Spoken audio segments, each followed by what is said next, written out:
Tim Rogers, welcome to noise11.com. And what a great project we've got to talk about, the Ferguson Rogers project with Lance Ferguson. Not the first time you have worked together. I met Lance when he was playing guitar with Megan Washington, and I was touring around on that tour, being a bartender. And Lance and I've known of Lance decades before that and the Bamboos, because we have mutual friends. Our dear friend Stewie Speed was, I think, the original bass player of the Bamboos even, or another project with Lance. And anyway, we had a lot of time sitting around and sucking on tins. So we had a lot of friends in common. And then we just started, as you do, just riffing on, what are you listening to? And not that we had a lot in common, but I love the way that Lance talks about music. He can go very musicologically, because he's a trained musician and a very smart musician on paper or in theory. And then he can switch and talk to a Luddite like me who doesn't quite have the musicologist's vernacular. And I was really impressed by that, because I respect people who have studied music. I just find it fascinating because I have an inability to do that. And I think we started talking about, well, it was more rock and roll records than rhythm and blues or soul or disco. Just for example, Lance, after we recorded I Got Burned with the Bamboos, most successful thing I've ever been involved in. I wish I wrote it. He asked me, Tim, do you know the Verlaines, the New Zealand band, the Verlaines? And I said, actually, no, I'm aware of them, but never heard them. And he sent me all these Verlaines records, and I just fell completely head over heels in love with them. And that's Lance. And it's actually like all of the Bamboos, their tastes and their enthusiasms are just so wide. And when Lance invited me to collaborate with the Bamboos, I was pretty intimidated because they're heavy musicians, you know. But it was the greatest party I'd ever been to. It almost killed me. They really like to party and yet never miss a beat, you know. Yeah. Never miss an augmented ninth chord. There's no augmented. You're quite the chameleon, though, in that you can pick yourself up from a rock band and drop yourself into a soul band.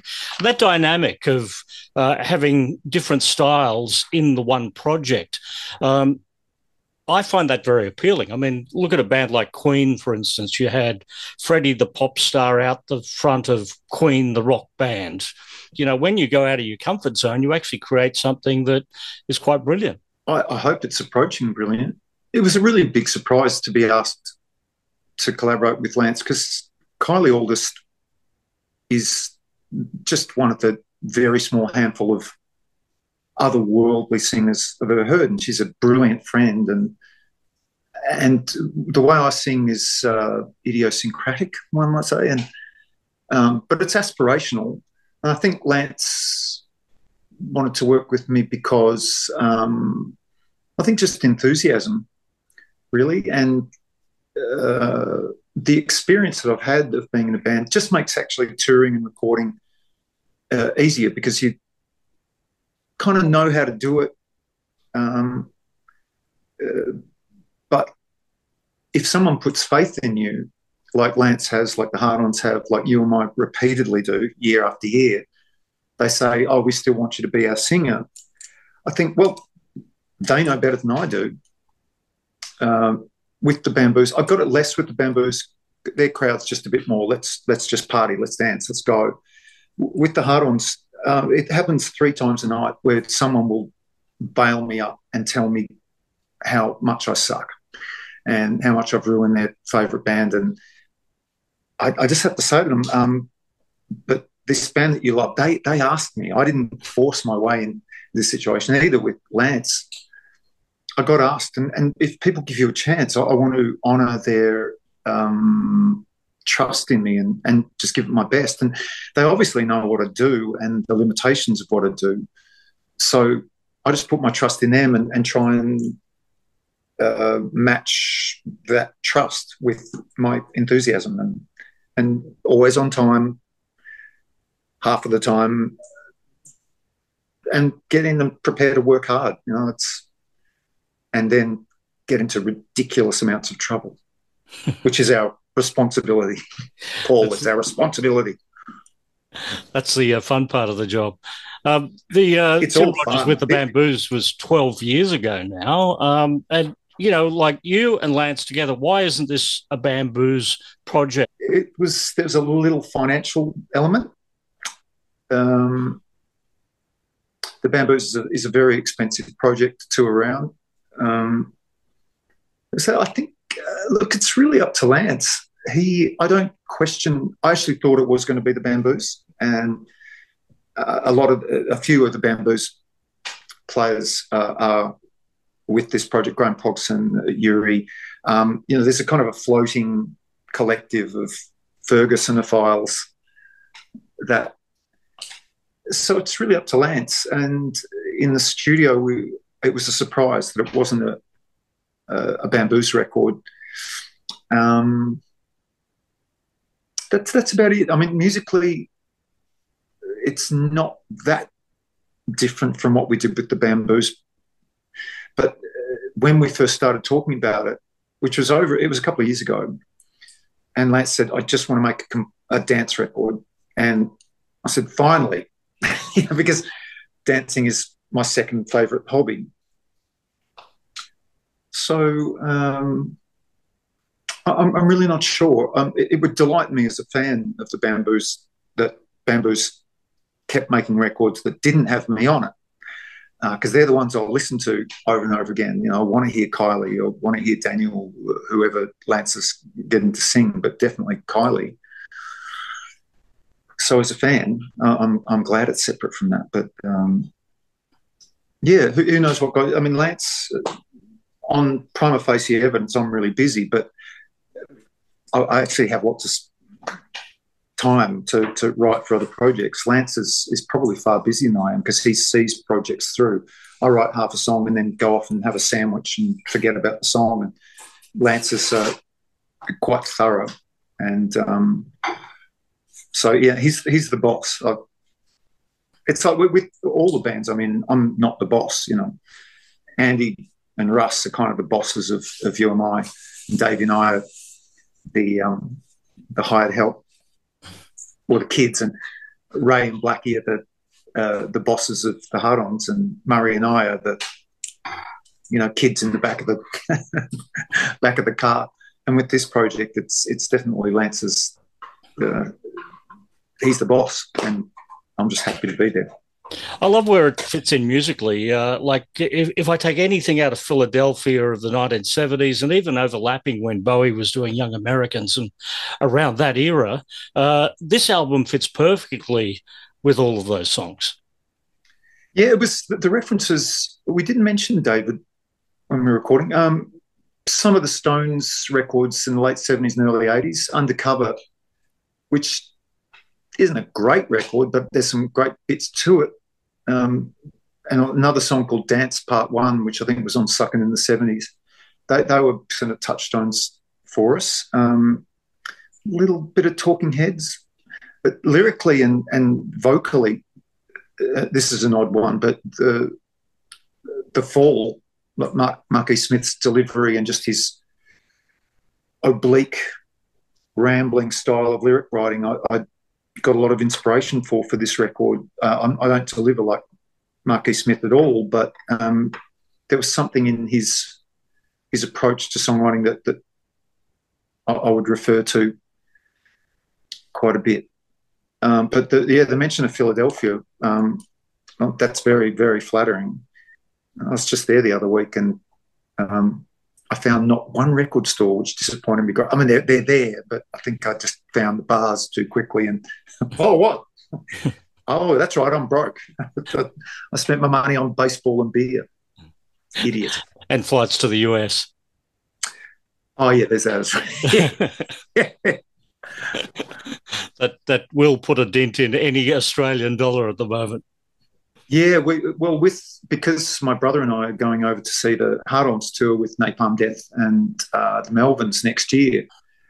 It's funny, yeah, when I found out about that tour, my first reaction was, oh, bugger. Oh, they're playing with Jerry A of Poison Idea. Oh, man. And I just called my brother and said, come on, let's put away whatever we don't spend on tins of beer this week and let's save up for airfares for June next year. So, yeah, we're going over for a road trip and seeing a band that I'm a part of. Yeah. World. Are there any plans to tour this project?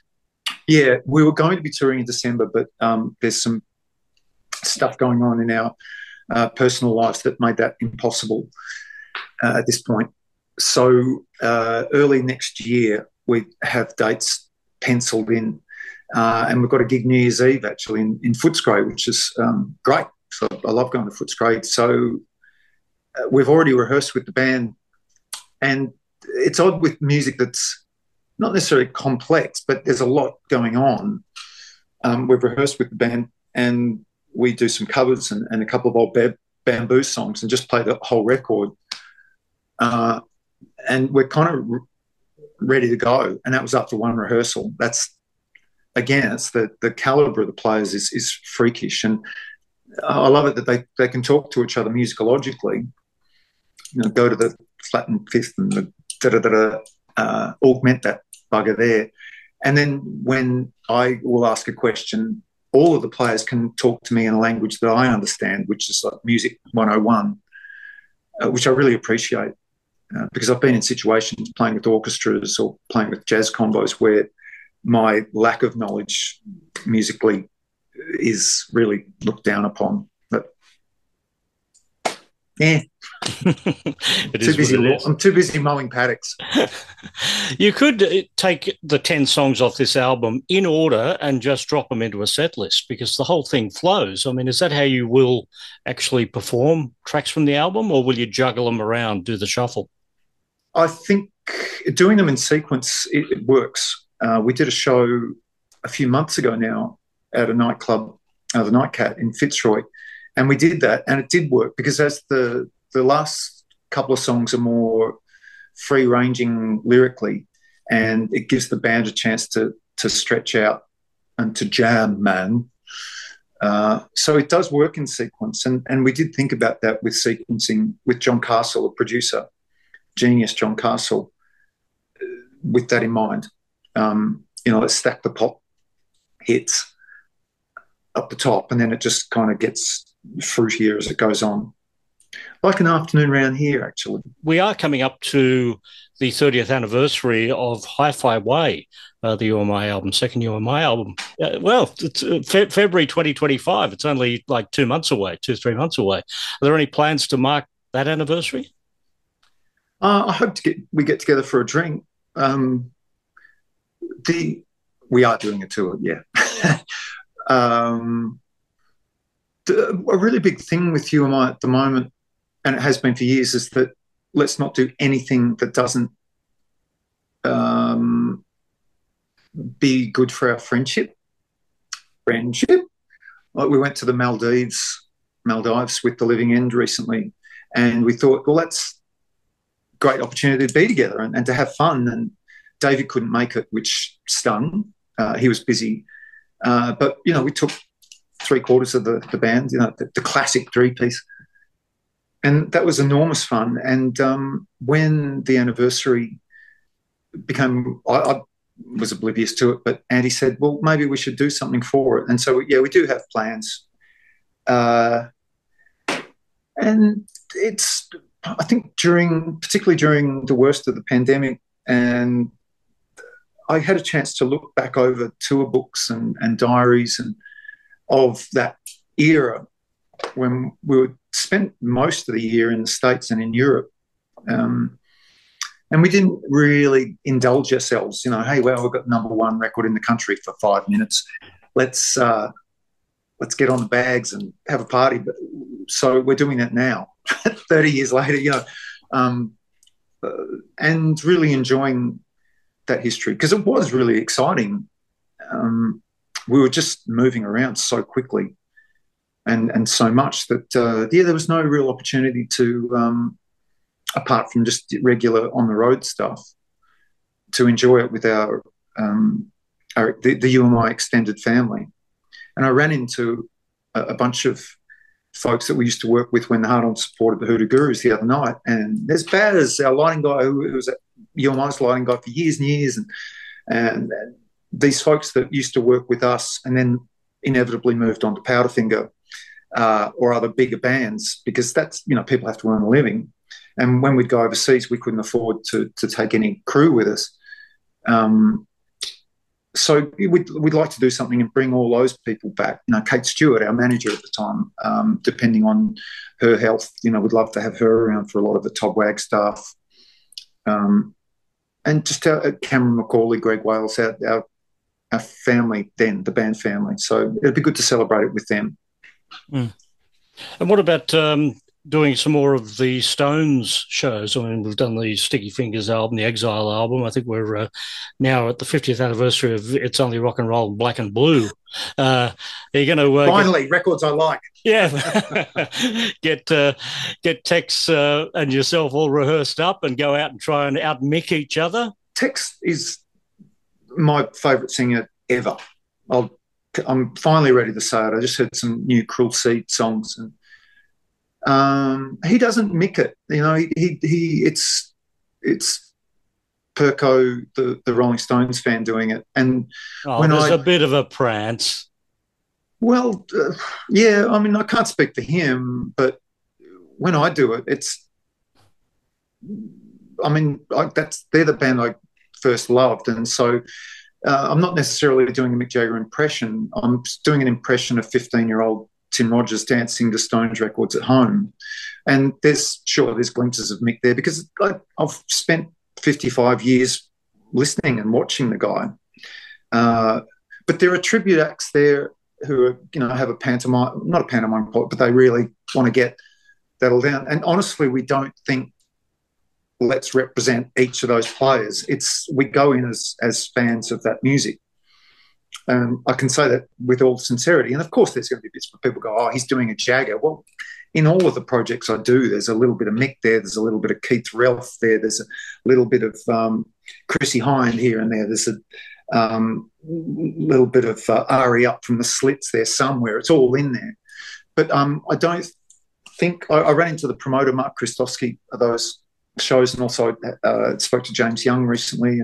I think anything that we do, I think with the Cruel Sea, with their new record coming out soon, Tex will be busy. Adelita, there's a new Magic Dirt record coming out. Oh. Phil is going to be really stacked with Grinspoon stuff, and me with the stuff. So yeah, I'm not sure. I mean, but we don't rehearse it.